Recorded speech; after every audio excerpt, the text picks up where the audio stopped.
আসসালামু আলাইকুম, কেমন আছেন সবাই? আশা করি ভালো আছেন। আমি কিন্তু খালি ভিডিও বানাই, কিন্তু বাজার ঘাট তো করতে হবে, মাঝে মাঝে খাইতে হয়। তো আজকে আমি বাজারে আসলাম, এটা হচ্ছে চান্দুরা বারাইপাড়া বাজার।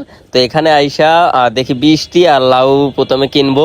আর লাউটা দেখে ভালো লাগলো, পরে লাউটা কিনে নিলাম। আর লাউটার দাম হচ্ছে কিন্তু মাত্র 40 টাকা। তো অনেক ভালো লাগছে আমার কাছে। যাই হোক, তো লাউ নেওয়ার পরে এখন আমি টাকা টুকা দিয়ে আমি এখন যাব এখান থেকে। যাওয়ার পরে অন্য আরো তরকারি নিতে হবে। পরে আসলাম কাঁকরোল নিতে, আইসা দেখি অনেক সুন্দর সুন্দর বড় বড়। তারপর দোকানদার করলো বাইসে নেন, তো বাইসে আমি নিলাম আমার মতন কইরা।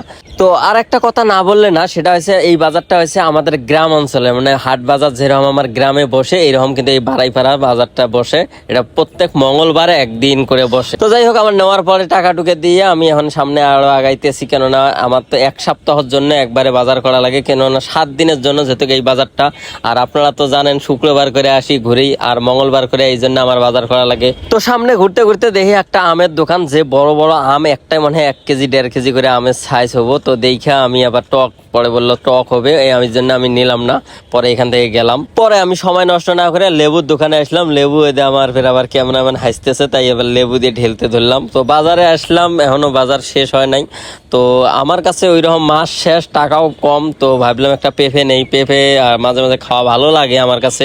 তো আপনাদের কাছে কেমন লাগে তা জানি না, আমার কাছে অনেক ভালো লাগে। যাই হোক, পেঁপেও নিলাম সবকিছু। এখন তো কাঁচামরিচ নিতে হবে, কাঁচামরিচ ছাড়া তো তরকারির কোনো মজাই আসবে না। এই যে ঝালের রাজা কাঁচামরিচ। তো কাঁচামরিচ নিয়ে তারপরে আবার অন্য তরকারি আরো নিতে হবে। যাই হোক, আমি আবার মাছের বাজারে এদিকে যাইতে ধরলাম। পরে দেখি একজনকার হাত থেকে খালি পিএস পড়তেছে, পলি ফাইডে ফাইডে। পরে আবার আমিও দেখা দিলাম, দেখা দিয়া পরে আর আমি এদিকে দেরি না করে মাছের বাজার বেলে ঢুকতেছি। তো আমার পকেটে বেশি টাকা নাই, আমি আবার ভাব করে একটা বড় সায়া মাছের দাম কইলাম। এই মাছটা কিন্তু প্রায় 2 কেজির উপরে হবে।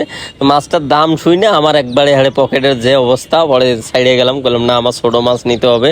তো ছোট মাছ নেওয়ার জন্য এইদিকে ঘুরতেছি, দেখি কোন জায়গায়, সব জায়গায় দেখি বড় বড় মাছ 3 কেজি 4 কেজি করে। একটা করে মাছের দাম প্রায় মানে 800-900 টাকা করে। আমি বাজারে নিয়ে গেছি 600-700 টাকা। এখন মাছ নেবো কেমনি? এখন আমার ছোট মাছ যেখানে সেখানে যাইতে হবে। তো এই বারাইপাড়া বাজারে কিন্তু টাটকা মাছের জন্য বিখ্যাত। আপনি যেদিকে যাবেন অনেক বড় বড় মাছ, তো আর টাটকা কিন্তু সবগুলো মাছ জেতা জেতা পাইবেন। তো এই দিক দিয়ে একটা সুবিধা।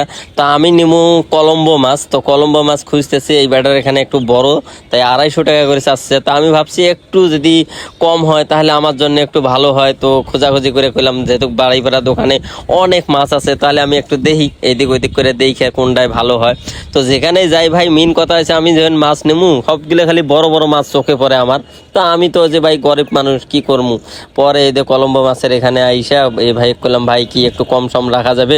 এনার মাছটা দেখে আমার পছন্দ হয়েছে, একটু হাতামাতা করে দেখলাম। তো মাছের ভাই দাম যে, আর আমরা গার্মেন্টসে যে চাকরি করি, যারা গার্মেন্টসে চাকরি করি তারা হয়তো জানি, মনে করেন আমরা অনেক টাকা বেতন পাই, আমাকে টাকা আর কোনো ভাষায় খরচা হয় না। বাজারে গেলে আমাকে তো টাকার মানে কিছুই হয় না। পরে কি করার আছে? যাই হোক, 1 কেজি মাছ নিলাম, নিয়ে চলে আসে টাকা বাহি ফেরত নিয়ে। পরে করলাম না, এই দিক দিয়ে যাই, আবারও বাজার কিছু আছে হালকা পাতলা বাজার নিয়ে তারপরে আবারও যাওয়া লাগবে। কেননা মাছের বাজারে যত এই জায়গায় লেট হয়ে যাবেন তত মানুষের চাপ বেশি। তো আমি এত ভিড়ের মধ্যে না যায় ভাবলাম একটু এই দিক দিয়ে আসি। আর বৃষ্টি হয়েছে কাদা মেদা।